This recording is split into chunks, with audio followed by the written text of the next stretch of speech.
Birthday है वो 600 कपड़े शर्ट आना ना क्या पहनता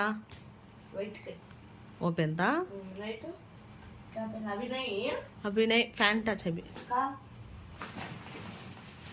ఎన్ని బట్టలు కొన్నాడు మా అబ్బాయి. మా తమ్ముడు చూసారు అసలు ఎన్ని బట్టలు కొన్నాడు. నాకైతే 3 జతలు. ఆ 3 జతలు వాడు అన్ని తీసుకున్నంత రేట్ అండి. తను 3 జతలు మా అమ్మాయి నువ్వు తీసుకున్నావు. నేను చెప్పినా కూడా వినకుండా అంత రేట్ తీసుకుంది. అసలు రేట్ అది మా అమ్మకి కానీ తెలియదు అంత రేట్ అని. నాకేంటి మా అమ్మకి కానీ తెలియదు. ఆయన నేను తక్కువలో తీసుకుంటానని చెప్పాను. మా అబ్బాయి వేసుకుంది చూసారా, అది కూడా ఈ బట్టలతోనే కొన్నామండి. రంజాన్ పండగకి వేసుకుంది. అంత తీస్తాడు కానీ పెట్టేది కూడా నువ్వే.